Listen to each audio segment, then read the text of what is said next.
Welcome to the Hog of Liberty podcast. My lips don't work anymore. Welcome to the Hog of Liberty podcast. This is episode number 334 of East Central's favorite podcast. Jeremiah Morrill, joined by executive video producer, audio engineer, and literally the reason we can get on the air, Zach Burcham, and my forever co-host, Mr. Dakota Davis. What are we doing today? Today's episode features State Representative Mr. Cory Criswell. He is in the studio tonight. We're going to be talking to him about his background, getting to know Cory a little bit. Then we're going to talk about his first term in office and what it's been like, what's been different, the things that have surprised him. We're also going to go over the bills that he has authored and co-authored. And then at the very end of the show, we're going to talk about constituent surveys and everything that you would want to know about those. So make sure you stick around until the very end of the show. This show is about our lives in rural Indiana. We're here to push your boundaries and make you think as individuals. Sometimes we'll provoke you, other times we'll make you laugh, but hopefully you'll always learn something new. Dakota, you did all of that by memory last week. Yeah. I'm really impressed. Yeah, genuinely impressed. You've got to go. I have to look at it, and I've said it 300 times. It was an adrenaline rush. I was pure. Just a pure high wire act. I thought to myself, I've heard this 300 times. I've got to be able to remember it. So you guys did a show. Things went well? Things went well last week, yeah. All right. We had Henry County Council at-large candidate Clint Weaver was on the show. And did you get any angry emails from the other 5 candidates that wanted to go, what the hell, Dakota? No, I made it very clear during the show that whenever I invited Clint on, he was the only county council at-large candidate that had not been on this program before. Okay. There were 4 people running, and the other 3 had been on. This was a make-up date for him. Right, this so it's like, let's get to know Clint. But we also, mainly what we talked about with Clint last week, if you haven't heard it yet, we talked about this is the first time that he's ever ran for public office of any kind. So it's kind of, he's doing some inside baseball, telling people what it's like to file for office and those types of things and how it might seem intimidating, but it really wasn't that bad. But this idiot over here in my seat has done it many times. If I can figure it out, anybody can run for office. Don't let that be a barrier to entry. So far, no Democrats have filed, by the way, for any of the county stuff. So you've got there's a second chance to fill up the ballot and have some competitive elections. Otherwise, it's just going to be really busy on the show between now and May as we try to work through every single office. And then nothing after. And May. then it's just done. We just throw the voting machines away. You want to push for the Patreon? We also during the Patreon, Mr. Weaver was an eyewitness to the explosions that rocked Henry County a couple weeks ago. That was his neighborhood, so we asked him about that during the Patreon portion. Very good. So the Patreon we just recorded. Let's see. What do they get? They get to see what I can buy in the airport, how much an airport crab cake costs. We sampled some popcorn. Yeah, there's some very funny-looking bag of popcorn on the end of the table there. You can try to figure out what it says on there. It was interesting. And I told some stories from the Pirates of the Caribbean. I think that's what we're going to leave it at. You got some thank yous to make? We do.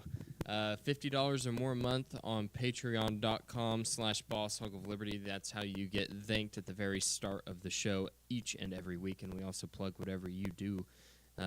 Those folks are Miss Christy Avery, all the way in Fort Wayne, Indiana. She's a Norwex dealer, and she is great, and we love Christy.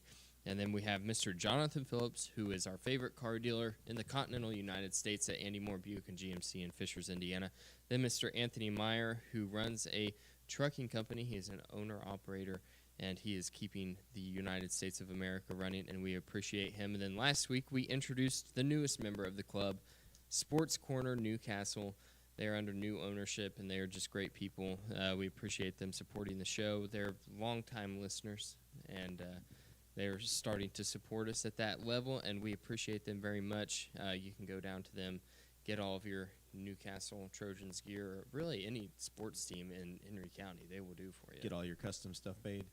Blake Reese is scheduled to join us next week, I believe. So he's going to be the special guest on the show. All right, so let's get to know Representative Cory Criswell.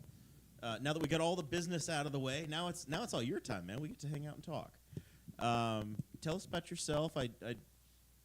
born and raised in Henry County. You're wrapping up your first term, running for re-election now, I suppose, right? Yep. You're one of the names that filed. Yep. All right. So I'm Cory Criswell. I live in Middletown with my beautiful wife Sabrina of 9 years. We have 2 little ones, a 4 and a 2-year-old, and I'm sure they're at home running around, keeping my wife busy right now. Hopefully getting ready for bed, but who knows with them. So it depends how long a nap my 2-year-old daughter took, at what time she goes to bed. Yeah.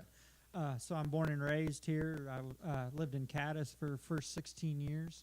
Cadiz, as we talked about in the Patreon, but I call it Cadiz if you're from Henry County. And then I went to Shenandoah, then moved to Middletown, and that's where I've resided. So I graduated in 2009 from Shenandoah. After I left Shenandoah, I went to Anderson University and graduated from there.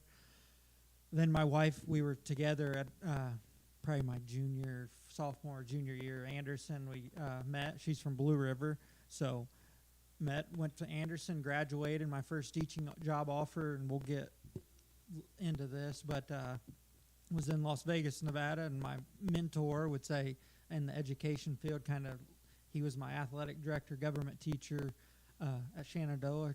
He moved there to be close to their son, so I was like, I'm going to apply jobs there, Nashville, Tennessee, and then around here, obviously. So that was my first job offer, was in Las Vegas. I took it, and then I started getting job offers around here, and I'm like, we're going. I mean, a kid from Middletown, Cadiz, we have the opportunity to go. She's from Mount Summit, to go to Las Vegas and experience that. What an experience it was for us. We got to see, you name it. We probably seen it in concert when we were just newly married. Went out there, got to see all those Taylor Swift, for all those Swifties in the Kansas City Chiefs game, whether you like it or not. My wife is one. I have to deal with that, but that explains the red shirt. Now. Yeah, I get it. That's the subtle Chiefs messaging is what you're wearing. Yeah, so no, I would say no, no on that. But so I went out there. I taught in inner city school for 3 years, Garside Junior High School, and the kind of demographics of that was 45% Hispanic, 45% black, and 10% white. So it was definitely a culture shock being from here, going there. But I tell people every day that was probably the best 3 years of creating an adult and human being that with communication skills, build relationships with kids in those conditions that they get thrown. Those kids out there get pushed into ways at an early age. I always tease my friends. They taught me stuff that they got pushed to at 6th grade. So. But it comes back to those communication, build relationships, and you can do. Those kids will eat it up, and you can do anything with them that you ever wanted. I still in contact with a couple of them. One, a former player, played collegiate basketball at UNLV. Then she got a tryout with the Phoenix Mercury, so I still in touch with her. One played at a college in Minnesota, Division I college. They played at Butler a couple years ago. I went to see him. Hopefully go see him again here this year when they're back there. So it's all about relationships, and I think those kids, they need anything. They know they could have called Mr. Criswell, and he would have tried to help them out as much as I could. But my wife and I, we were discussing, talking about wanting to have kids and possibly trying. I said, we are not raising them here. So we moved back home. I was fortunate enough to get a job at Newcastle, fortunate enough to get the opportunity to coach there and teach there. Loved every minute. My 6 years there at Newcastle, I couldn't ask for a better place to teach. I taught all the way from elementary all the way to high school. I ended in elementary. I loved it. Those kids enjoyed every day coming into PE class. That's what I enjoyed. They didn't gripe and complain when I was at the middle school and high school. They tend to do that about PE. But they were pretty happy to go to gym class. Yeah, right? so elementary kids are happy to go to gym. So you were Michael Jordan every day walking in the classroom and walking in the lunchroom, anywhere you went. They were screaming and yelling, but that was part of that. It's controlled chaos in gym, but we have a good time. And that was kind of so I taught all of last year when I was in session, and then taught all of last year. So the kid that took over for me is now the PE teacher that took my job. I didn't get into education, take 4 months off out of the year. Whether Dr. Shoemaker didn't really want me to leave when I discussed even running, and then when I got elected, he didn't want me to leave, but I didn't feel right taking 4 months off out of the year since we're a part-time legislator. It's not really part-time work. We'll get later in that in the show. But so I resigned at the end of the year, and then there happened to be a job right up my alley at the Indiana Basketball Hall of Fame. So I kind of went. It was perfect. It was God's plan. I always dovetailed right in. I'm a big believer in everything happens for a reason. So, and there's an aside, but we had Chris May's previously been a part of this program as well. It was a little bit different role, I assume. Yep. But big expansion going on at the Hall of Fame right now too. Oh yeah, it's awesome. So I know there's a lot of people in Henry County and probably listening right now that's never visited the Hall of Fame. I suggest if you're a sports fan of any kind, come out there and just see what it's about. It's a great place, very well put together, and with about 6,500 square foot expansion going on, I'm kind of in the lead role of fundraising for that. So if you're willing to donate, get a hold of me, but come out and see what it's about and see everything happening here in Henry County. So what's the motivator to go from, okay, you're teaching, you've got the family stuff, I know you had some of your own businesses as well, and Representative Saunders is retiring, and you say, I want to jump in. What was the seminal moment of saying, hey, this is what I care about, and this is why I wanted to be a state rep? So it was probably, I would say, early January of that year, and would have been 2022. That year, I was kind of complaining about certain things. This happened in education because education's always a hot topic, and that's what I'm in every day. And my wife read in the paper Saunders was retiring, or she's read it. So I come home, and she says, why don't you, she might not have said it in these exact words, but why don't you stop complaining and do something about it? And then she went on to say, Tom Saunders is retiring. He's been in for 26 years, served a long time. I think you'd be a good fit to be you have a good name ID, being a basketball coach at Newcastle, being a teacher, being from northern Henry County, Middletown area. You've built great relationships. I think you'd be a good fit. And I thought she was crazy at first. I'll say that on air, live. But I gave her the silent treatment for a while. Probably 2 weeks. I went without. Didn't want to answer it? I did. You were still talking to her. You just weren't talking about that, right? About that. We were still talking. That'd be an awful, awkward couple weeks at home. We were still talking, especially with young ones. But we were still talking, but just not about that particular thing. And she kind of pushed me again, and I said, you know what? So then I started calling some close friends, and they thought it was a great idea. Then started calling some other people that was kind of I was close with and had relationships with, and they thought it would be good. So I'm like, why not? You only live once. I've always enjoyed politics. I've read about it. She knows that. Watch the news. Don't believe everything you hear on the news, and we can talk about that.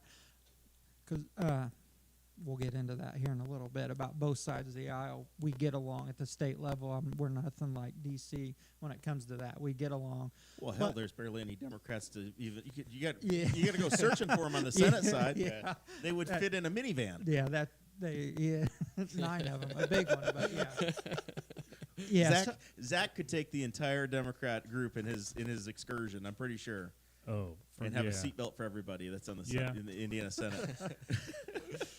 But so decided to run and threw our name in the ring and knocked on a lot of doors and just got to work. So you won. You took office. Obviously, it was a very diluted. Not diluted, but there were a heck of a lot of names on the ballot for in May. You got through the general election. You won.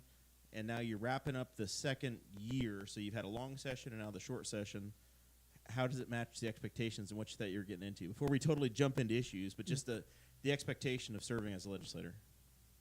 I would say the first year for sure, but being thrown in, you're new into a budget year, your head's in a whirlwind there. If you say it's not any new legislator that has coming in fresh, I think I came in with a couple that was been around there, and their head was spinning. I mean, what's going on? People are wanting to talk to you about things. You're like, yeah. But I'll give Speaker Houston a lot of credit. We have a mentor program, and my mentor is Brad Barrett, which happens to serve half of a township here, in the Hagerstown schools there. That's in Henry County, but he says he donates to me, so I take care of it. But he's been a great. Any questions I have, he answers. Anything that happens, say in session when we're sitting at our chairs, he's not too far, but I got a good seat mentor. I say, he probably needs something in his left ear because I always ask him, okay, what's going on? So now we're when he's got earbuds next year, you'll know it's for you. Yeah. So, but it's good. You got people around you that want you to help, want you to learn how that place works, and you got to build relationships with the chairman. The chairman, we can get into that too. The chairman got a lot of say so. You have bills, you got to sell it to them for it to get heard. It's not. Right. It's not like every beer. Some people think every bill that's written gets a hearing. That's definitely not the case. So you just got to build your relationships. Obviously, constituent services here in Henry County and District 54 is key. And that was probably the one thing that Representative Saunders, he kept harping on me about. Just don't forget your district. That's the way you vote. Your district, what they want, that's the way you need to vote, unless it's completely against your moral values. But those 70,000 people that you represent, those are your people.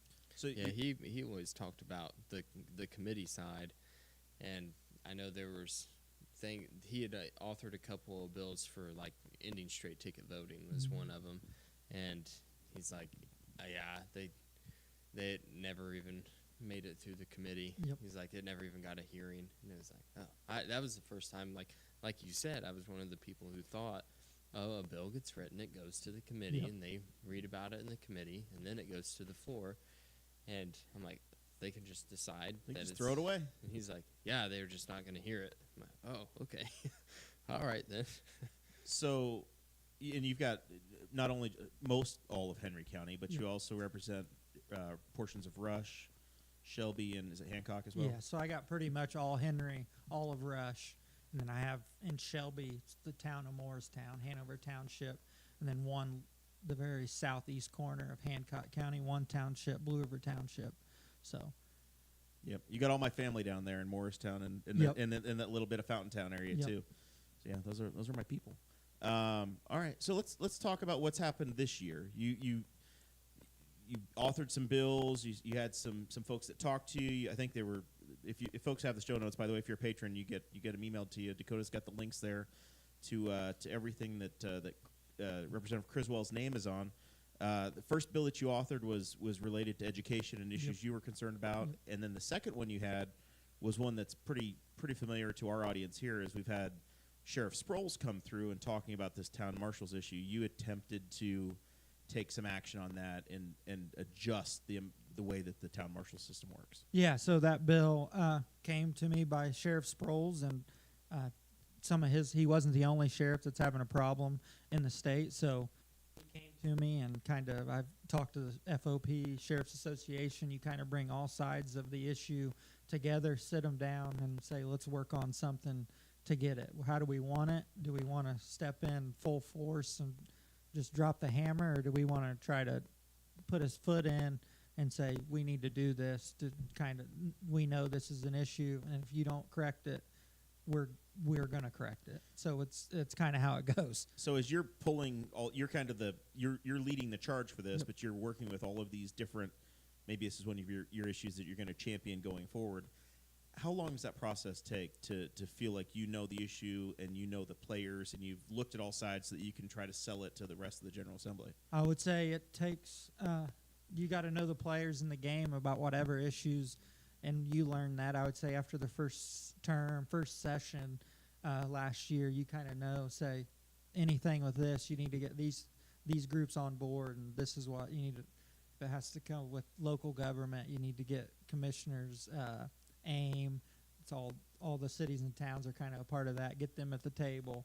Just depends what situation you're talking about. Get them to the table. Let's get something done. Let's get a deal done that you guys can agree on. So hopefully it just goes through without any hesitation, because as soon as you have, say, AIM's not for it and you're pushing it through and they're harping, they get everybody. A lot of folks get in their ears. They send those blast emails out, and then it takes a toll. One thing Tom always has talked about is anytime that he had something an issue that he wanted brought up or he needed to talk to a committee chair about something, he always went to them in person. Yep. He would always go to their office, saying like it's really easy to ignore an email and to ignore a voicemail, but whenever I'm standing in your office, it's pretty hard to ignore me.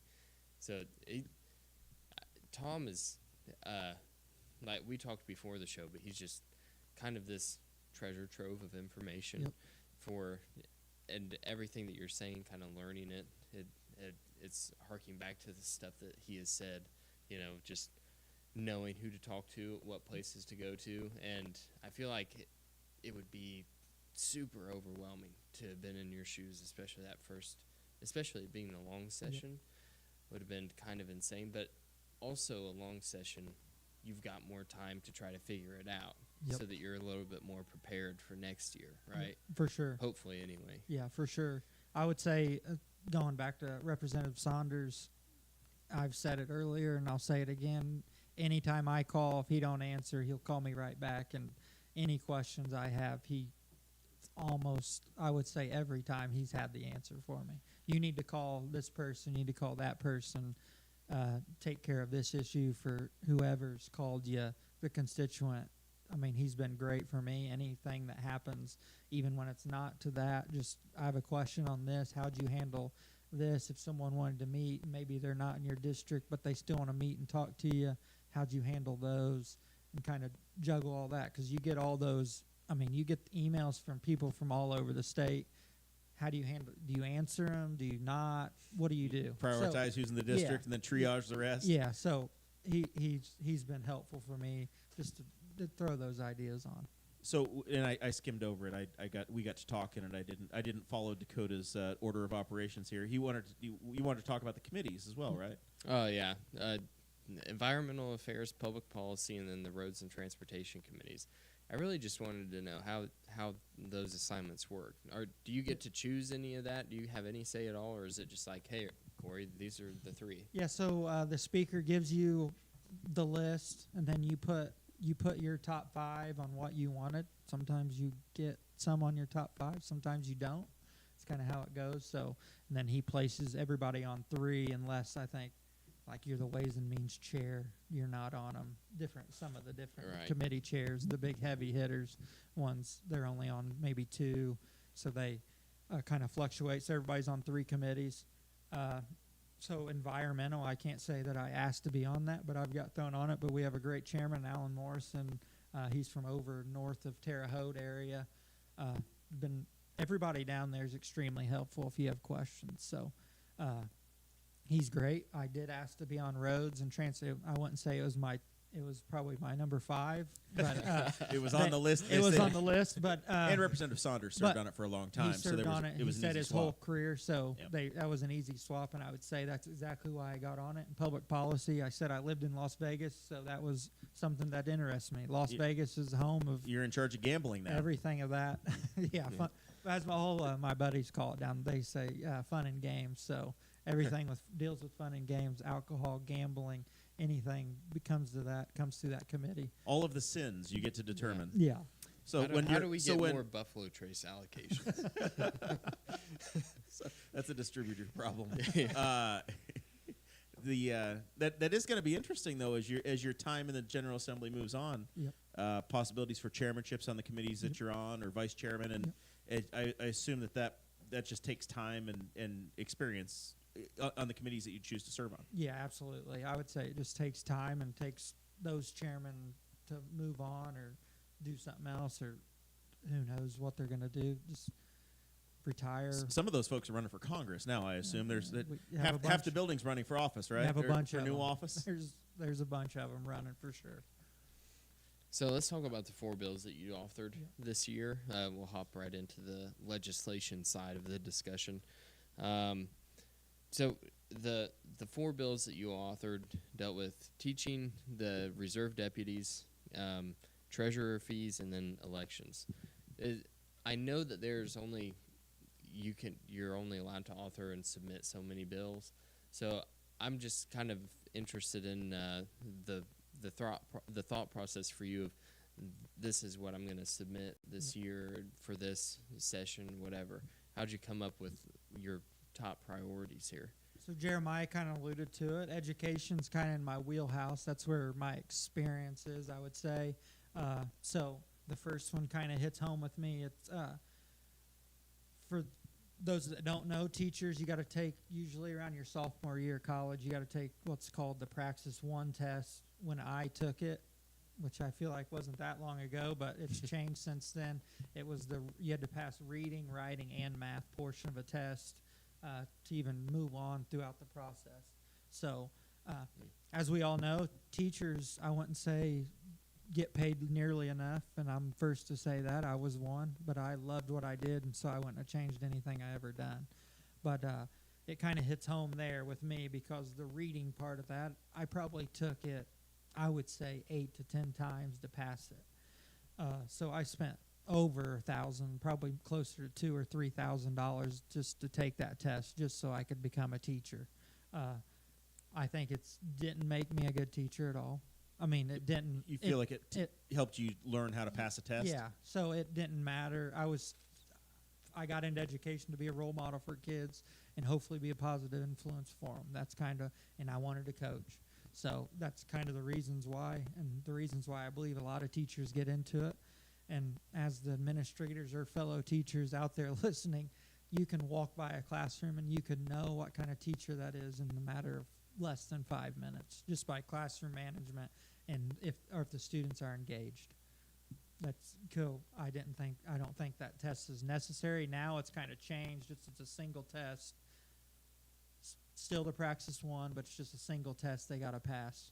I'm saying do away with that, and then all you have to take is the Praxis 2, which is your content area. If you're going to be a science teacher, you pass the science test. There you go. So it's fascinating to me that that's there by law. That's not like the education department saying, hey, this is how we're going to do it. Literally, the General Assembly has sat down and said, this test has to get passed for you to be able to teach in Indiana. Yeah, like, so it sounds a little arcane. Yeah, so there's on the representative side, there's 2 teachers and 2 administrators on our side, so 4 total in education on our side. And I say some of the people that make the decision on this particular thing, I just say, have you taught? Right. They say no. Yeah. And I said, well, I have for 9 years, and there's been teachers out there, obviously, teach a lot longer than that, but I just feel like it doesn't make you a great teacher. Now, do you need to know how to do those things? Absolutely, but I feel like if you're going to college, let's hold the college education departments accountable for some of these things to pass good teachers or people that will be good teachers. So that's kind of how that bill comes about. So that's definitely not the last time you're going to see that bill filed. It'll probably get filed until it finally gets a hearing. This is going to be your cursive writing bill, isn't it? Yeah, probably. So we'll see. Longtime Senator Lysing, who's represented this area for 20 years or so. Yep. She's always had the cursive writing in school bill. Oh yeah, she doesn't let me hear the end of that one. So that's kind of how that one comes about. So we'll keep filing that. But we can move on to the sheriff's bill we mentioned earlier. Sheriff Sproul's called, and obviously I've known that we have a problem. So I got those pieces, the FOP, Sheriff's Association. We came together and kind of came up with a plan. How are we going to try to cure this problem without just dropping the hammer on them? And I brought the idea. I said, what if we make them have marked police cars to start off with? Has to be certain amount. You got to be able to see it's Caddis Police Department on the side, which their vehicle is marked. We have other towns that's not marked. They're driving around nicer cars than our Newcastle Police Department, Sheriff's Department has of their own cars. They're leasing them back to the town for $1. They're getting a plate, and they're in full-blown police cars, but Dakota owns the car. Mm-hmm. So kind of it's not supposed to be like that, but it is. So how are we going to kind of cure that issue a little bit? And I think if you say Dakota, you got to have whatever Caddis Police Department big on the side of your doors. That might be a little deterrent on you doing it. So that's kind of the background on why we're going about it that way. And it didn't get a hearing this year, but it's coming back, and would bet that next year it'll definitely get a hearing and probably move through the system. And there's some changes that can be made. So if you're listening and you don't like it right now and you have suggestions, I'm willing to listen to you. But no, it's going to come back, and I think something needs to be done. I think we do have a problem when you have 30 police officers and they're all on 30 unmarked cars, which I've always thought driving around before I got in. I'm like, man, I see awful unmarked cars around here. You have no idea where they belong. What's going on? Turns out they all go to Greensboro. Yeah. So that's kind of where that one came from. And like I said, with the first one, that one's going to come back, and that one's going to get a hearing next year and move through the system. We talked earlier, was told that these non-budget years are emergency session only. So when you're kind of new, you take that for emergencies. I mean, they're like have to happen now. It's like life or death things. And then once you get in there, freshman priorities don't matter as much. Yeah. Those aren't emergencies. Emergencies are in quotes. So then you're voting on stuff. You're like, I don't think this is do or die time, but that's living you learn. So I learned that. So we'll push all of our bills here next year. We'll push them all, and then the following year we'll push them all again. But to get to CODIS first, so in a budget year we can file 10 bills, and a non-budget year you can only file 5. So that's kind of how that works. Now it's not like in the rule book. That's just kind of it's the way it's done.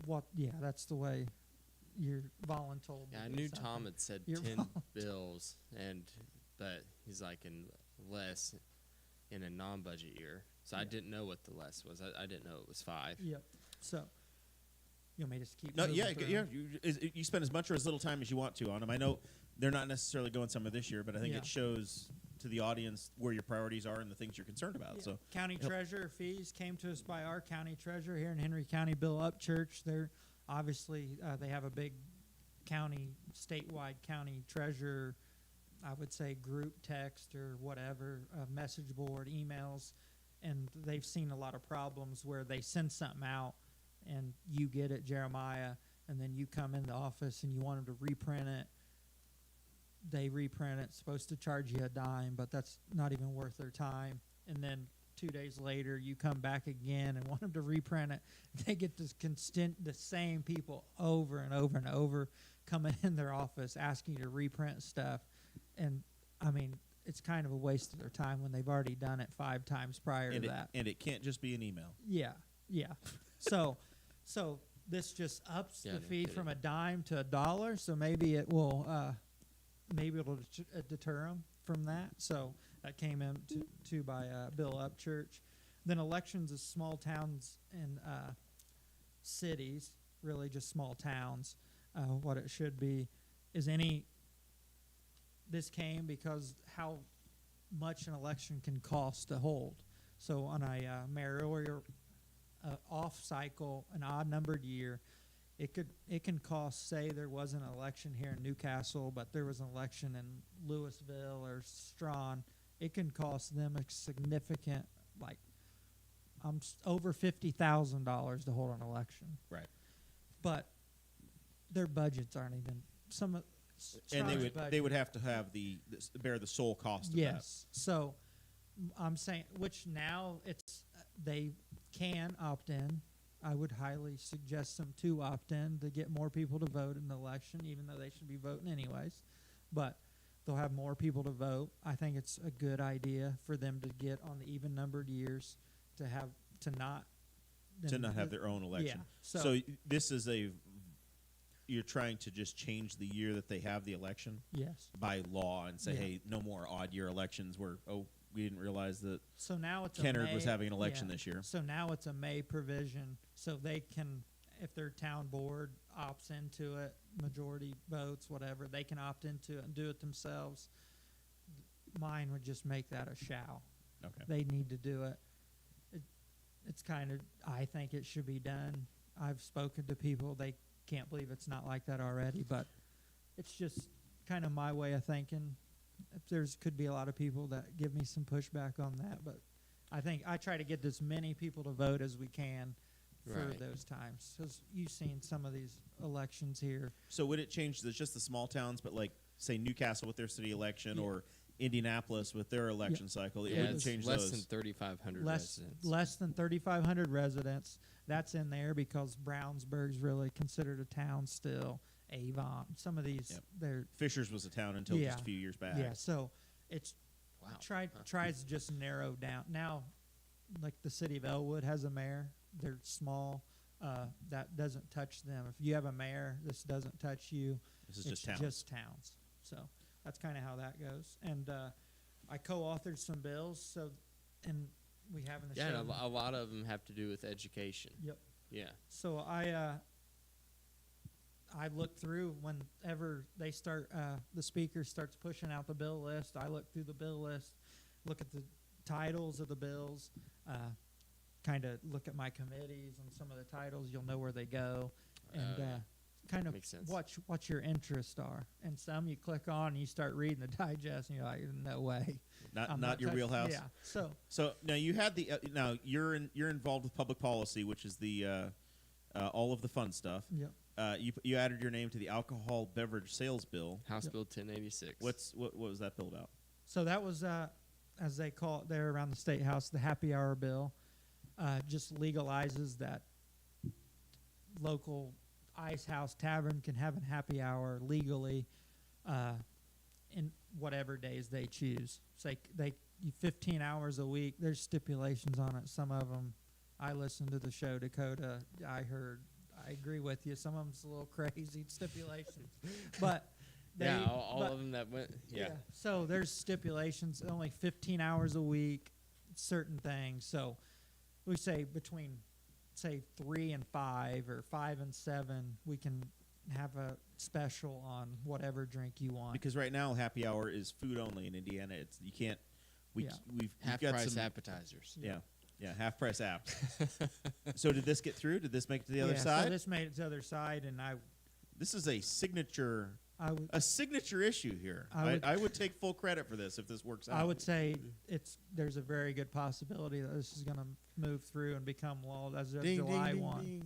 Nice. So there needs to be a Cory Criswell happy hour bar hopping tour, like a bar crawl, just like from 3 to 5 on a Tuesday, just like we're gonna get. You need to talk to the folks at the tap house right across the street here. Talk to Mike and Teresa and they call it like 2 to 4 p.m. is the Cory Criswell happy hour. Yeah, for those that don't know, public policy, you deal with alcohol. Alcohol laws it's like a big spider web to figure out. It's nuts what's going on there. So. My favorite public policy side in Indiana is that grocery stores can sell hard liquor because they have a pharmacist. Yeah. Yep. That's why. Yep. And it goes back to Prohibition whenever they were distilling bourbon for medicinal purposes only. That's where that comes from. So you had, in order to sell hard liquor, you had to have a pharmacist because it was medicinal purposes. Yeah. So those of you, we'll just do It's 100 years later. A brief tutorial on alcohol, on what your bars have to deal with and things. So your beer guys, which Budweiser and Miller, they have franchise protection. So your local tavern here can only buy, if Dakota owned one, he can only buy Bud Light and Bud beers from one guy, Jeremiah. You got to buy it from me, state law. Yep, state. He can only buy from them, and Miller Coors he can only buy from me. So they're. Are you allowed to talk about this when the state chairman owns all the liquor stores? So that's moving so on. that's yeah. So that's how it goes, and so they got franchise protections. The only way Dakota could not buy it from me is go through courts and spend thousands and thousands of dollars to start buying it from whoever. But liquor, Dakota can shop around and get best prices and do all that illegally. Now, Dakota is not allowed. If he owns that, he cannot buy it from Walmart, even though he can get it cheaper. He's not allowed He has to go to buy buy it through from a distributor. Walmart. Has to buy it through the distributor off the truck right to him. So there's a lot more, but that's your quick. A lot of you probably don't know because I've told that to a lot of friends, and they're like, "You mean you can't just go buy it from Meijer or Walmart?" I'm like, no way. You get in trouble. Big trouble. It's got to be pedigreed. It's got to come through the right places. Yeah. Do you hear from former Senator Merritt and Brad Klopfenstein on their Alpsbrau beer? Mm-hmm. They were here about a year ago launching their new beer. So local craft beer as well. I just had a listener send me a message about Alpsbrau. Like, I can't find it anywhere. Do you know where I can buy it? Sorry. We do keep giving craft breweries and stuff more leeway reasons to expand and grow. And the way it's going, I would say the whole 7.1 policy is going to be looked at here in the near future at least. So we'll see where alcohol laws go from there. Yeah, it's definitely interesting. It's stuff that I've never understood since Sunday sales. Yep. You know, like all of a sudden we could have Sunday sales, but then it was only one shift. Yeah. And it was like noon to 8. No one really could make sense of it. And then it was like, oh, well, it's because now the liquor stores, they only have to have one 8-hour shift there. Now it makes perfect sense. Yep. Why is it noon to 8? Okay. Any other highlights on the active bills that you want to talk about or promote before we jump into the next segment here? I would say some of the that I'm co-authored that are moving across the aisle that'll probably pass is there's this House Bill 1104. It's a school safety bill. It just gives schools some money for safety, obviously, but it gives more or less. It gives them the opportunity to hire a police officer, and that police officer to still have benefits, retirement, and so on through the state, just like your normal police officers can. Cool. So it gives them a little more flexibility because some schools are having trouble doing it. But I know schools around here have a great relationship with the county sheriff's department or the local police department. Or I'm good friends with the SRO here at Newcastle, Chase Coger, and he does well of a job for that school. He's all over the place. He cares about the kids.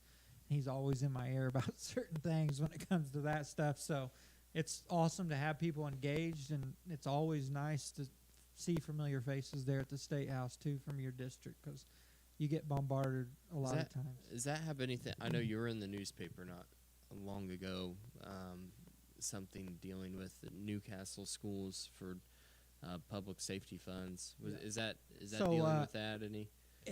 A little bit, but that was they got a grant that I thought needed to be recognized through a grant process federally. They got, I want to millions of dollars. Like it might have been 2.3 or 2. Yeah, I can't remember. okay. Exactly. Wow, Off the that's top of really my They got head, several it was, $1 million. yeah, it was a great, and I just was like, and I really didn't see anything about it, so I'm like, they need recognized on this, because, I mean, they do great things there. The schools, obviously, I'm engaged in different things any school in my district does, so I was like, they need recognized on this issue.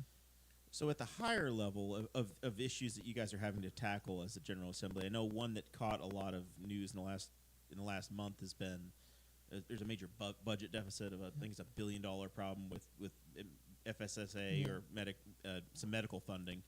How do you, as you're sitting there minding your own business, and they say, "Hey, we got $1 billion problem. Please fix it." What's a guy do? Oh, well, this thing rings off the hook for one, and get to the bottom of the issue. How is a good question when you have that many people employed in that department. How are we $1 billion short? And then just dive in and let's come up with a solution.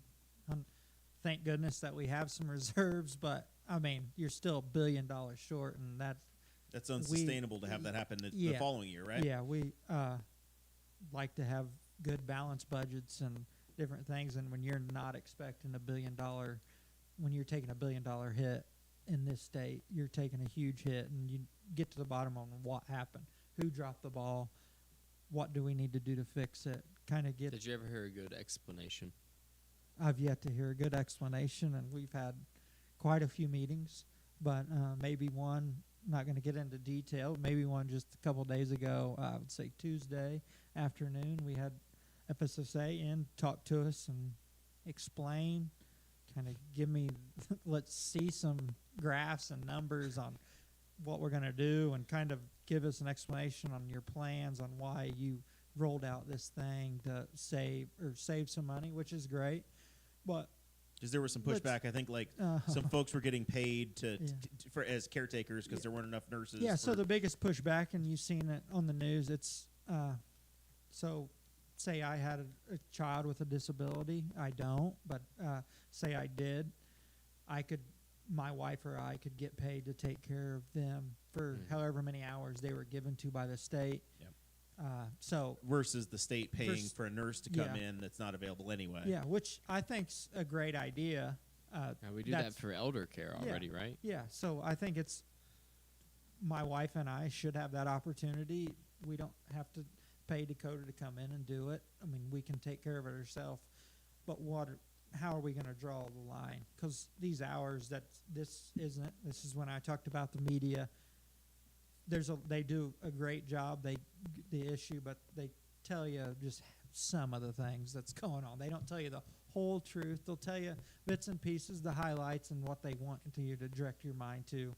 But I would say my wife and I don't deserve, if I'm taking care of my own kid, don't deserve 100 hours of attendant care hours to take care of my kid. When can we cut the line off? You worked, and then you're being a parent. Right. Because obviously, I don't want to take anything from, I would say, the disabled children.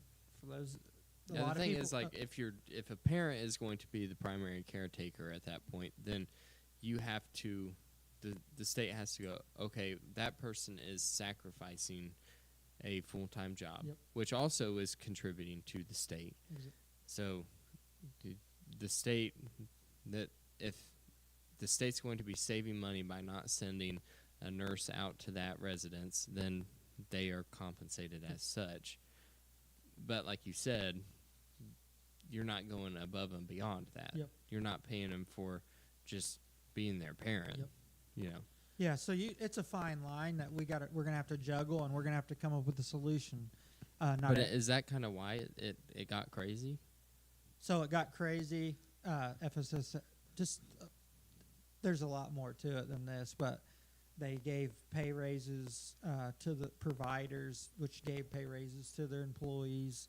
That was something that it all came into. We still yet to get a great answer. I'm just giving you some things I definitely know that they had some, like I just said, they were saying my wife and I got 100 hours to take care of my child, but where can we draw the line? And I get paid, and we get 100 hours a week, so you get 60 hours time and a half too. Yeah. So you got to do the math there. So just things like that added up. Now, was that $1 billion shortfall? I'm not sure what else comes into that, and we've yet to come to the conclusion just from the meetings that I've seen, the questions I've asked, came to kind of that conclusion. But we're going to have to come together and figure it out. That's kind of what our job is. So from the General Assembly 5,000-foot overview, what are the other major things that constituents should be looking for over the last couple of weeks of the session here? So I would say we talked about those couple bills. We got a 13th check bill I co-authored that I would say we've passed it again. We passed it last year, and we passed it again this year unanimously, and put it kind of on the Senate's court. That gives your public school teachers, state troopers, DNR officers, it gives them a 13th check just at the end of the year, and it's nothing more than between $200 to $450, no more than $450. That's usually the range. It's just kind of a cost of living paycheck they get for their service. So it's an additional pay, essentially. Yeah. So this is a popular bill. Yeah, and it passed unanimously out of the House 2 years in a row, and the Senate last year didn't do anything with it. But this year, it's a cost of living paycheck, $200 to $450 for are people who Is it? I think Will it be a one-time thing, or you have to It's just- reauthorize it I every think it's cycle? every cycle, which is fine. If we do it in a budget year, then I would say then it'll be every 2 years. So it's something that I think is going to move. A cosmetology bill. Somebody's probably like, "Why are you in a cosmetology bill?" Well, that's what my wife does. So my wife's interested in that. So when you have a wife, happy life. We all know that. So she's interested in that. When I see a cosmetology bill, we talked. I spoke to her about it. Jumped on board. When's the best time you ever learned anything about your job? Was when you were probably doing the job. Right. On the job training. On the job training was probably the most you've ever learned. That's kind of what this does. They go into an internship program with a cosmetologist. They're kind of their right-hand person. They teach them that one-on-one training, teach them, go through the process, can get your license that way. So If I remember right, from 2016 when I was involved with the Rex Bell governor campaign, I think we saw that it was like 2,000 hours of training to be a barber. I mean, in Indiana, that some of the licensing requirements are just unbelievable. Yeah, Barbering we're one is of pretty so we're intense, one of the yeah. most the strictest when it comes to that. Which what they do is very important. They 1,500 hours they got to do in training, but this isn't the last cosmetology bill you're going to be seeing. I'll say that. He's going to be in charge of grooming and beer. Well, they need a lot of they need a lot of updates in the cosmetology program on what they get schooled on. Their biggest things highlights. That's what they do, and they don't do very many perms these days. Finger waves, different things that they have to do more of those than what they do. We got to focus on the eye braiding now and the threading and all of those things. Yep. So perms. Grandma needs a perm, but she's That's why my wife, anytime she got somebody wanted to come to her to a perm, she sent them to my great aunt. So that's where they sent them. Much more experienced. Yeah. What's something that you're the most proud of from this first term of both sessions? I would say the bill I'm most proud of. I passed one last year, but that was kind of a technical question, kind of got your feet wet, and that. But I would say this year, school safety and 13th check. Last year, I would say, is the financial literacy piece. It was House Bill 1281, but it turned into Senate Bill 35, kind of got breeded into that. So I would say those two bills, those are just financial literacy has to be taught in your school. I know we use online, but your basic things, how to write a check, how you balance a checkbook, things that are becoming kind of obsolete. I was going to say, did we just put something in law that in 70 years they're going to be like, and you have to learn how to write this check out? Yeah. Like, what the hell's a check? So getting back to Senator Lysing's cursive bill, I mean, I'm sure you guys have ran into kids these days. You say sign your name, and they literally just print their name on the thing. I'm like, do you have a signature? And they're like, no, that's what I do. What I do. I'm like, okay, but just kind of like that. How go about things that we think is pretty common to us, but they have no idea on how to do it. When did you graduate, Cory? 09. 2009? Yep. Okay. So you're 5 years ahead of me. And I learned cursive, Yep. but I mean, I never write in cursive. No, Never. me neither. Occasionally, like whenever we have a big whiteboard, my son's about to turn 4, so I know what boat you're in. But we have a big whiteboard that we use for him to draw on and stuff, and work with him on writing his name, trying to figure out letters and things. And I tried to whip out some cursive just to impress him, and it was like I got to a F, and I was like, That's a tough one. We learned cursive. I learned cursive. There's some letters that I failed to remember how to write, so we might just write those in normal and then move on. Yeah, that's But I still, from the older legislators, they send you notes and stuff. It's in cursive, so that's where it kind of comes into a big deal to know how to and you read have to it. work in the real world. You have to work across multiple generations, right? Are there any legislators that are so old that they're still writing their S's as F's? I won't call them out by name, but we do have some. They senior No, you mean citizens. Tom just retired, Yeah. so he doesn't count. You and I graduated in the same decade, just on Okay. the other side of it. Okay. But I learned cursive in public schools in New York State at a very, very tender young age. I had to learn. I how think I myself. learned it in like second or third Second- yeah, grade. yeah. I mean, it was like early elementary. it was real early, but I think we learned it long enough to like. I think we rewrote stuff after that, but I'm not sure how much they critique you on it. I think mine was fourth grade. I was bitter because I wasn't allowed to write. You weren't Yeah. allowed to write your name in cursive until you learned all the letters, and we learned them in order. Zach, last one. Very end. Just holding out the whole year. It's like they'll get to me. It'll be May before I get to write my name in cursive, but whatever. Meanwhile, Adam has been writing his just name all year remember- long. I was so frustrated because that whole year that we learned cursive, the teacher made us only write in cursive for the whole year.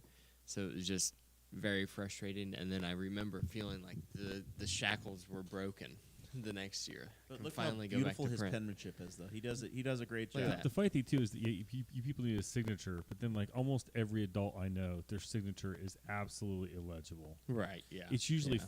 first initial scribble, last initial scribble, Yeah, I think that's mine. and So- even mine I've just stopped caring. So let's turn the mirror around. We've been talking about the issues that Representative Criswell has brought forth himself, but you also have a very unique way that you're able to measure what's going on in the district. And at the beginning of each cycle, there's a mailer that gets sent out that collects information about the district, and you get feedback. And as I've talked to legislators in the past, they say, hey, there's like a pool of questions or a bunch of questions you could choose from. You say, hey, here's the ones I want to ask the people, and then they go out. So how's this process work for you? Yes, you get a list of about it's between 50 and 60 questions. They're wow. kind of categorized on what they're about. I didn't know until this year you could actually fill in some of the questions. You could write your own question. I did not know that to start. They failed to tell us that until a veteran legislator spilled the beans on that one. But so I kind of go through what I kind of start checking. I like this question and kind of go through a process. Then it funnels it down to 10 to 15, and then kind of, all right, I mark 2 or 3 education. Let's get which one do I think's the best one that fits, and kind of think about your district on what I think's going to be coming down the pipe. That's why some of these questions are on there. What I see in the future, maybe when either it comes to healthcare or education or different things that I'm sure we're going to get to. That's why this thing, if you get it, please fill it out in the mail. So last year, I had the option. You could fill the bubbles in and send it back. I promise you'll never get another one that's just a QR code. For those of you that I read your comments on your survey. I was read going the to say, comments. I was going to say this time I filled it out. I got my little letter in my bag over there, and Yep. normally I would have one. I would fill it out by hand, and I think and mail it back in, and then I'd get the handwritten note back. I'm like, son of a bitch! I got a form letter. I remember one time Tom Saunders, whenever he was state rep, they used to send out the constituent surveys, and you would fill it out, and there was no place for comments, so I would just wrote around the question like yes but kind of no, like because some of the questions are like should, like, for instance, on your 2023 legislative survey, it's should Indiana take more action to limit the out-of-control costs of healthcare? It's like, well, yes, but also no. This is a very complicated question that I don't feel comfortable answering yes or no to. Yep. You know, like there was all kinds of those on that one, and I felt like I was just writing all over the thing. And then I got a personal letter back from Tom, and that we had never talked to him. Like, he had not been on the show before. He didn't know who I was, but I really appreciate the time that you spent. I was like, oh, nice. But Tom, the letter writer, of course he would have sent a letter. Yeah. So that's kind of how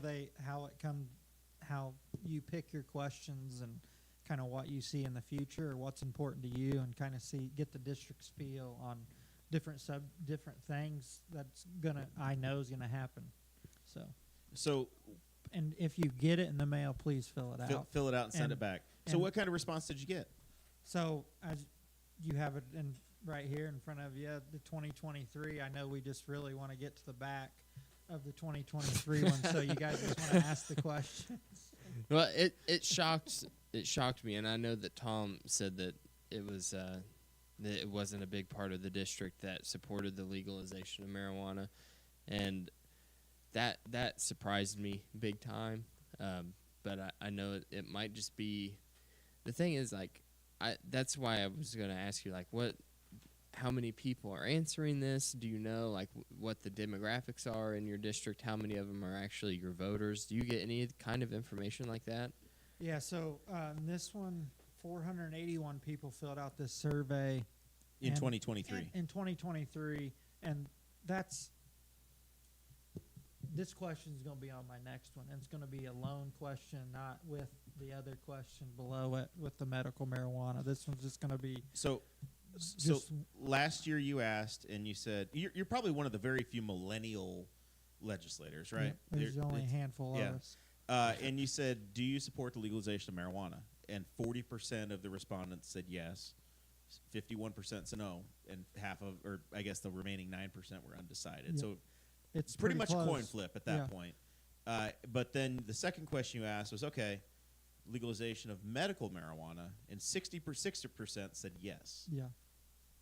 Well over 60 said yes. And this is from one of the most rural, conservative districts in the state. Yeah. I mean, I would say we could even push it to 70, because that 9% undecided, that probably the same people that put 9% undecided on 25% said no. Yeah. So only 1 in 4 said hell no. Don't let them do it. So I wanted to ask the question. I think Michigan's done it, Ohio's done it now, and Ohio's coming, and then Illinois has done it, and then Kentucky's in the works doing it. So with the new governor race going on, I know it's going to be an issue coming, and I want to represent whether my opinion on it's different than others, I want to represent that 70,000 the best I can, and this is where that comes into play right here.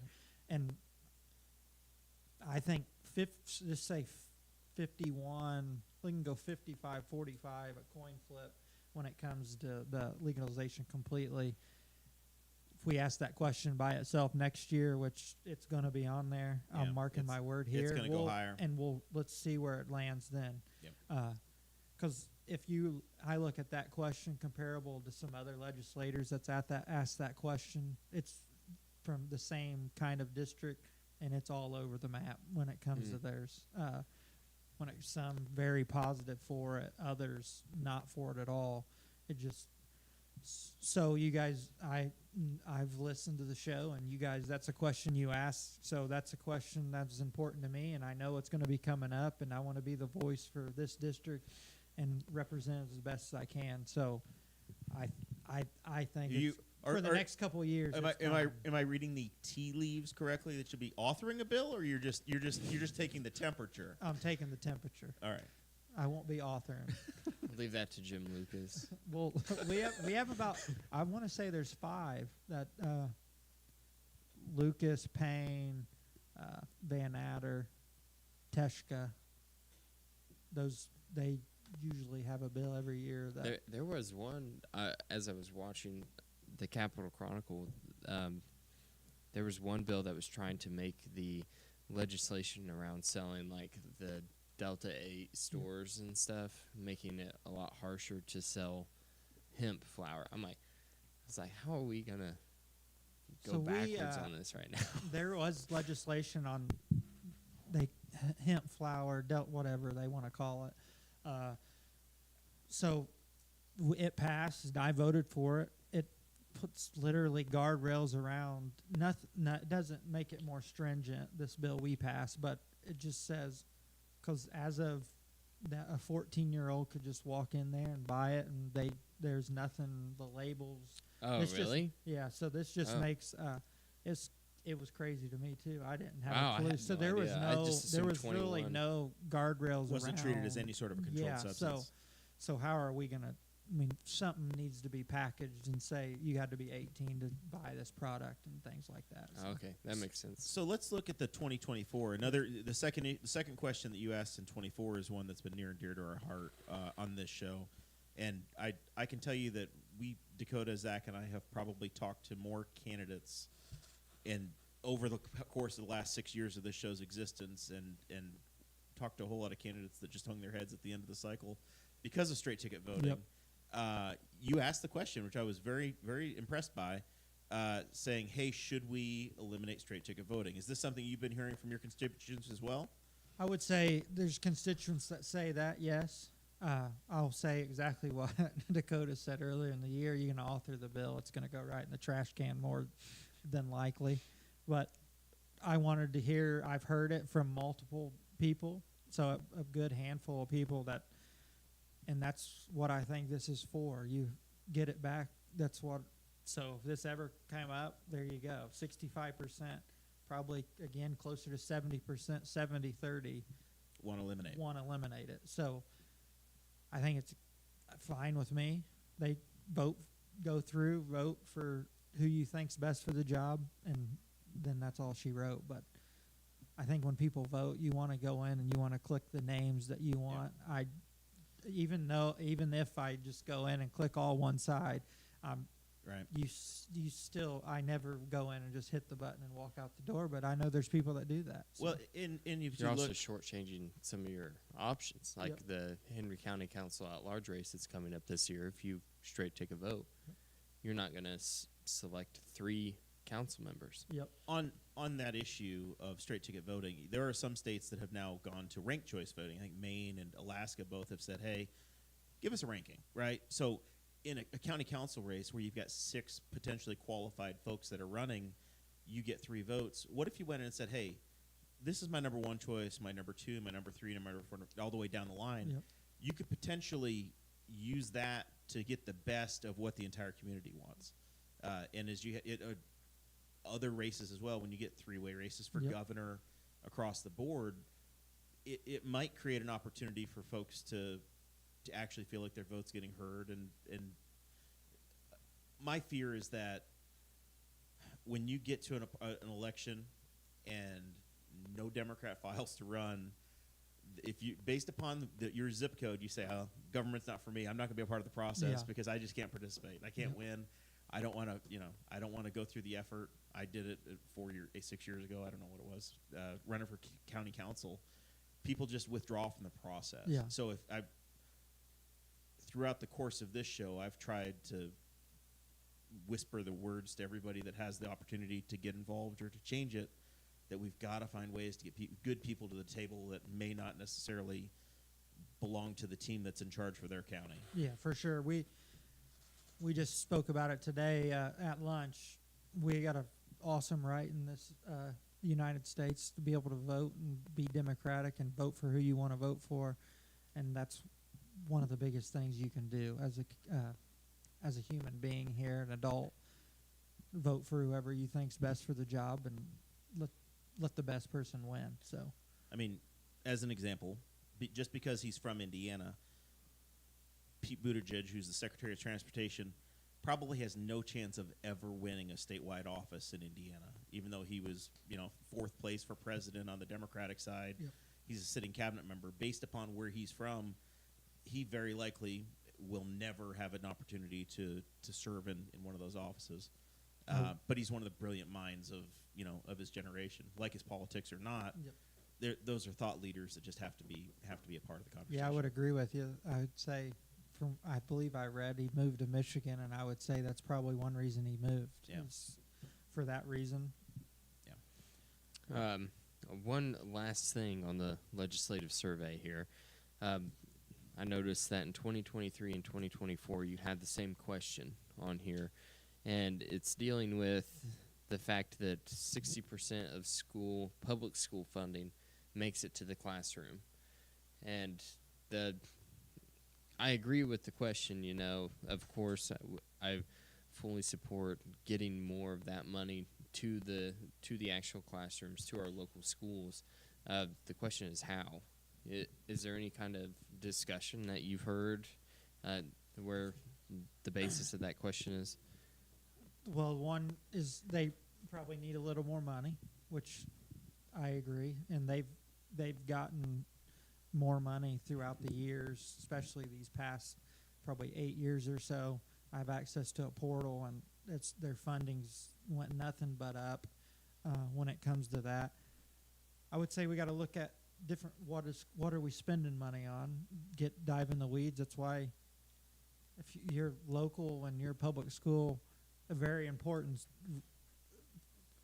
elected position is the school board. I work with I work with a lot of great school board members here in community. With Newcastle, we got a great school board. Shenandoah, I know we do. I know some people on Tries, different things. Blue Rivers, Knightstown's probably the most involved when it comes to their school board association. So here in Henry County, we got great school boards, and they care about the kids. And I believe we got great leaders at the top, superintendents-wise, that are in it for the right reasons, care about the kids. And that's where it all needs to start. We need to all have the common goal of we want the best for our kids and the learning process and some of these things you see on the news that happens in classrooms. Yes, it happens. It's terrible. But that's one bad apple in this profession that doesn't roll over into many, many others. So just like any profession, there's something happens and we're gung-ho that something needs to be changed. We have thousands and thousands of good teachers that are in it for the right reasons. So that's kind of where I think it needs to be focused on, and where can we kind of shuffle a little money. I don't like using that word, but where can we get money, more money? What are we spending money on that we might not need to spend this much money on? Move it over to here. I know it's not that easy, but I think they all know that I'm willing to help, and that's a passion of mine and always will be. I meet with the local superintendents, not just local, all over. All the Henry County superintendents, we meet at the Park Restaurant once a month on a Friday, and kind of they bring their issues and talk and what can we do, or what do you see on this legislation. So during sessions, it's every month to kind of keep an eye on what's going on. And Senator Rotz is there too. And he's potentially future Congressman Rotz. Could be. That's true. Could be, yeah. So, and chair of the Education That Committee. means they're going to be caucusing a seat. Yep. Senate seats. Maybe. Mailbox is ready to fill up. Representative Speedy had something in my mailbox. Oh yeah, this it week seems too. like basically a little book. Yeah. So that's kind of on that question. But I got a great relationship with superintendent school boards. Their work is very.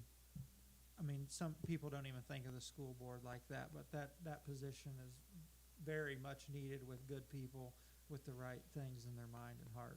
All right, so we were watching Patreon, and patrons do get to lob some questions in here. So there was one from Andrew Bowman that I want to ask about. Daylight saving time. Do you have any interest in adjusting daylight saving time in any way in your new role as a state legislator? I will tell him it's whatever to me, but I never understood why we changed it when we did. I was like, I might have been, I think I was in high school when it changed. Mitch Daniels was the governor. He was dying to change it. I never thought it was a problem before, but I'll say there's legislators that will fight to eliminate daylight savings time altogether. All right, and now you've got this. You're probably the only person that's ever had the referee jersey, and the Basketball Hall of Fame, and the ability to be a state legislator. So are you going to do anything with class basketball? I'll say there's another representative from the Fort Wayne area that wants to look at it, and IHCA obviously doesn't want to do anything. I think I'm personally probably not going to do it. I would have loved to have been in a sectional with Tri, Knightstown, Blue River at the field house and just playing. I think that's when community support and get some good old-fashioned rivalries in town to play. But I love I loved reffing. I think every coach should probably have to ref, and you look at it a little different. That doesn't mean, especially the listeners that know me, I was not shy of words to the referees for sure, but giving them a hard time, that's part of the job. But they knew my passion for it was behind it, and I cared about we might not always agree. That's life. We'll agree to disagree on some things, but you got to have the conversation started, and that leads into this position. But I love coaching. Representative Pierce is in the chat, and he wants to know if you like bobcats. Oh, Lord. There's a Bobcat Senate bill that came over that we'll be voting on here next week that just allows DNR to put a Bobcat season in. They kind of have control on how long they even have it. Yeah. I feel like our population's not that insane with So Bobcats right I now. say in southern Indiana, it's pretty getting. Oh, is it really? Yeah. Oh, So okay. areas. So Got to protect their backyard chickens. and I'll those be a other yes areas vote to on go to. that. I feel That's like true. we have avid hunters here in Henry County. Pro so bobcat hunting. They'll be all for it. For no particular reason, I did have to do some research on what to do about hawks with backyard chickens, and I found out that in Indiana, I'm supposed to just let them murder my chickens mercilessly, like with impunity, and I cannot touch them. You're just feeding the local hog There's nothing you population. can scare 'em Yeah, away I with. can't do anything except for try to scare them away. Hawks are a lot smarter than what you think, too. They're not scared of a plastic owl that hasn't moved for 8 days. Just get so fat on your chicken that has to waddle in. It can't even fly anymore. Yeah. Yeah. Any other hot topics you wanna ask about? While the mics are open, Zach. No. Any other arcane Indiana laws you want to have changed? I'll be honest. When the happy hour one came out, I was like, that's a thing? Like, I don't drink, so I'm, like, not in on that. But I'm like, how backwards are we? Like, that we don't have happy hour. Like, we have to make it an appetizer thing. Like, I think the marijuana thing is going to come around. If, like I said, I've joked, if you're a runner, I run around Newcastle, it's coming around. I can smell it, literally. But the straight ticket thing, it just came up in the last couple of weeks. Our voting machines in Henry County, like, give you an error if you don't vote straight ticket. It's like, oh, come on, let's get by some of this. But no, Yeah. like the education thing, my wife's a teacher. She's also a PTO president. And so some of that, like some people are like, oh, schools are racist. But schools are strapped in a lot of ways. Like the PTO paid for my kids' elementary school to paint their gym. Like they needed money to paint their gym, and they've been raising money for playground equipment for a couple of years now. So schools aren't just blowing through it. I did look up. I took notes because the superintendent was at a city council meeting about it was a $4.3 million grant, and I think it came with money set aside just to figure out what to do with the grant. Like they got money to figure out what to do with the grant money. But one of the things he mentioned was they're going to have 13 different paths at Newcastle that you can take, and they'll be like mini college courses basically, where you'll have 4 different classes within these paths, and the last class is a capstone internship that you'll be out in the community working with somebody in the field that you chose to go through. That's So cool. so I saw that one of the questions was about, do schools prepare people for the jobs? Originally, I don't think that's what schools were designed for. High school was kind of designed originally just to give you a basic education. You worked on after that, but like, you know, we've talked about the career center here. It looks like the high school is kind of getting into the career center side of things with directing people into certain things. So they're making movement on that. So Final thoughts from you, Zach? I got nothing. It's supposed to snow tomorrow. Pretty excited. I watched the Super Bowl. It wasn't. I only watched like a quarter and a half of it. Then I had to dad, and I didn't get to watch the rest of it. But it looked okay. So I saw Taylor Swift one. So, but no, not really. Just running around. Your streak still going? Yeah, 800 days straight of running a mile. 776. Are you going to be at Disney World for 800? Have you figured out what the magic day is yet? No, it'll be just before that. Man, that is going to be 9 real hard days. I'm going to have to set an alarm to get up. I'll probably have to, like, Bowman knows what's up. I'll probably have to sign up for, like, Genie Plus or something like that at 7 a.m. to get us on a ride and then go run around while everybody else is trying to get themselves moving. So, Good luck. yeah. All right. This has been a pleasure. We're glad to have you join us. And tell the folks how they can, I guess, get more involved, reach you if you have any other open events, third house things where folks can can get some FaceTime for themselves? Yeah, I'd say Facebook page, Cory Criswell, personal Cory Criswell, State Representative, District 54 is my campaign one. Reach out to those, message anytime. Some of my former players, they tend to send me, you can just Google my name, and I think I'm the first one that come up. So on there, you can go to my website through the state or personal website, and get numbers, call the State House, email HoosiersForCriswell@gmail.com is probably the easiest one that I check automatically. That's just my campaign one. Reach out anytime, any concerns. If you see on a bill or bills coming through, you hear about it or need more information, or you hear about it in the media, reach out. And they might not, they could be telling you the whole truth, but they might not be. But we'll have some dialogue. And I tell everybody I meet with, there's things that we're going to agree on, and then there's things we're not. That's part of life, but we're going to agree to disagree on some things. And tomorrow I'm still going to talk to you, walking by you, have a conversation with you. That's how it should Life goes on. We're all going to live together, right? Yeah, we have some heated discussions there at the State House or at our third houses or whatever, but it's over when it's over. I think that's been a positive thing from being a coach. You have a lot of different people trying to tell you how you should win a game or who should play and do all that, but obviously you have the ultimate goal. You want to win and do what's best for your community and your constituents and I believe the majority of them. Everybody has their different opinion, how they feel the same way, so that's what I try to do. Best advice I call him my seat mentor ever gave. You think about, say 60% of, a lot of people don't know, 60% of votes go through unanimously. Then about 20%, then 80%. They gave the stat today, the guy that was retiring, we did a resolution for him, like 80% of the bills go through bipartisan. Then you have the 20 in between that are controversial one way or the other. So those are the ones that get heated.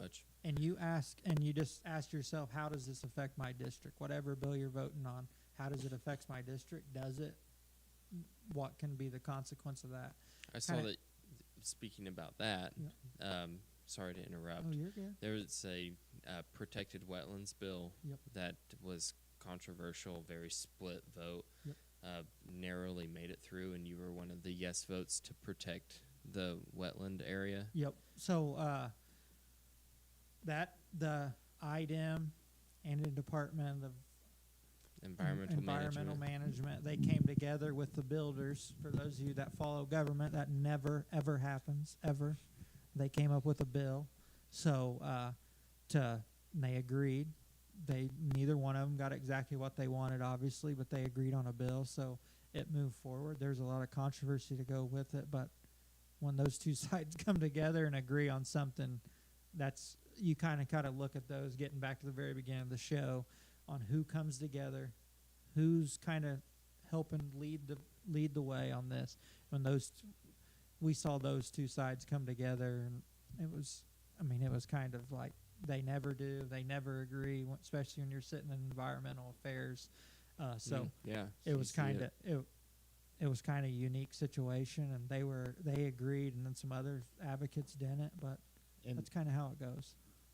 Last thing for me, I know Dakota, I know you got final thoughts, but the Jerry Walden Memorial Interchange at 103 and 70, is that coming? Oh, I would say that's not coming, but he's discussed it with me, and I've discussed it with NDOT. But as I was told by a legislator, the first thing coming about, they said, "What are you going? You're talking to NDOT," and they're just like, "Good luck." So that's kind of the thing they said whenever they kind of a department of their own, and they have all these studies and engineers and do all this stuff. So even though we think it's a good idea, they don't think it's a good idea. They're redoing the bridge right now. That'd be a perfect time to have done it, but it didn't happen. There's plenty of orange barrels coming our way on State Road 3 next year and the year after. Yep, for sure. And you're getting a roundabout up there at the school. Yeah, right up my hometown, getting a roundabout there at 36 and Raider First Road. one in Henry County. Turn into Carmel. Yeah, it'll be interesting to see my father's. He's like, you really think these folks are going to know how to work that? And I said, the people of Anderson figured it out. I'm sure. I have high faith for Fall Creek we'll Township. Find out. It'll definitely slow traffic down, which that's what it's meant to do. There was a lot of studies done on it. It's been in the works since 2017. So before I even thought about it, I've had 4 or 5 meetings on that project alone. They didn't go quite as planned, but hey, that's you win some, you lose some. Just think positively and just keep the kids safe. That's what I want. Don't lose any lives there, and let's make the best out of it because it's coming whether we like it or not. I hope they don't landscape it so it's like full Dukes of Hazzard if somebody just blows through it. That's the first thing I think of is like, because that area, Raider Road, the other end, there's like a big drop off where it hits 38, and some cars have made that trip off that hill because they just kind of snooze the stop sign. You say snooze, it could be some other things involved Yeah. in that. Well, yeah. They could. Yeah, No there could be kidding. like maybe a chemical in their stuff in their bloodstream that's depressing their. I believe neurological system. Zach also, getting back, your wife was the PTO president of school I was a teacher at. Yeah, she still is. Yeah. So she took very good care of the teachers there at Parker Elementary. Shout out to Parker Panther. Like I said before, I worked at Wilbur Wright and Parker Elementaries and loved every second of it. Wilbur Wright has one of the best principals I ever worked for, and Jean Ann McAllister. When we got back, she was a kids first, I would say, leader. She thought of the kids first. Teachers were a big part of that, and that's why when you look at that school, there's very little turnover when it comes to the teachers. They want to work for her. Very stable. Final thoughts from you, Dakota? I really don't have much. Just thanks for coming, Cory. No Appreciate it. This has been in the works for a few weeks now. Yep. Which is good. I think you were shocked when I responded. I really was, actually. I was like, oh, we got him. I was celebrating. I think I sent a screenshot to Jeremiah. All that's left for Dakota now is Greg Pence. That's what I said. I did say that. I said, now I'm just got to get Greg Pence to come on. He's retiring, so I think that I can actually make that happen. I'm hopeful. I'm really hopeful. I think he's well, and he spoke at the Lincoln Day last year, Henry County Lincoln Day. Yeah, he's been around. He was phenomenal. I found that if I'm not at a Republican fundraiser, I never run across the guy, and I just don't understand how that works. He was phenomenal when it came. They did like a question answer. And, I mean, he kind of gave you some behind the scenes on certain things. It was very interesting to listen to. It would be fun. I've not talked to a sitting congressman. We've only talked to a lot of people who are running for Congress that have lost. I had great relationships with Mike Pence, with Luke Messer, with David McIntosh. I've known all the congressmen. This one has been... You're a lobbyist. Has been tough. I've never been a lobbyist. Way before then. Way before then. How long have you been at your current employee? No. I'm talking about P. Carrot. Yeah, I was going to say the College of Agriculture stuff that's like 2016 and beyond. The other stuff was just... Is it really only 2016? Yeah. Oh, I thought it was longer than that. Maybe 2014. I don't know. Somewhere in there. I don't know.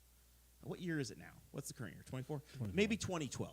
I probably started that around 2012. There we go. Somewhere in now that we're range. getting Hey, into when the you're era having- I'm thinking. When you're having fun, you It lose just runs on by really quickly. 12 years is a while. That's I've been pretty inactive the last 2 years. while. I retired from Pete Carrot when Tom retired. Now there's some other folks hanging out with Cory down there at the. Now it's more of a Farm Bureau / Purdue College of Agriculture event. So anyway, my final thought here, real quick. We're at springtime now. NASCAR is running in the background over here at Daytona. Check your forecast.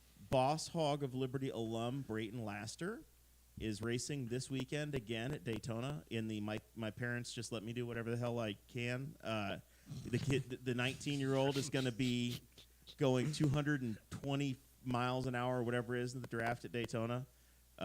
Thoughts and prayers. I'm going to be watching the race and hopefully he can get himself a win. He's in a better car this year than he was last, Zach. I'm just laughing at the thought of parents just let you do whatever you want to do. It's like, man, I let my kid play with Legos. His parents let him go run at Daytona at 200 miles an hour or whatever it is. It's awesome. All right, third year in a row, the guys at Daytona. All right, thank you so much. This has been fun. I'm picking up my camper tomorrow, Zach, and it's going to snow. It's going to be great. I was just looking. You're like spring's here. I looked at the forecast. My phone says 1 to 3 inches of snow tomorrow. Piece of cake. With that, we'll leave you there. We'll see you next week.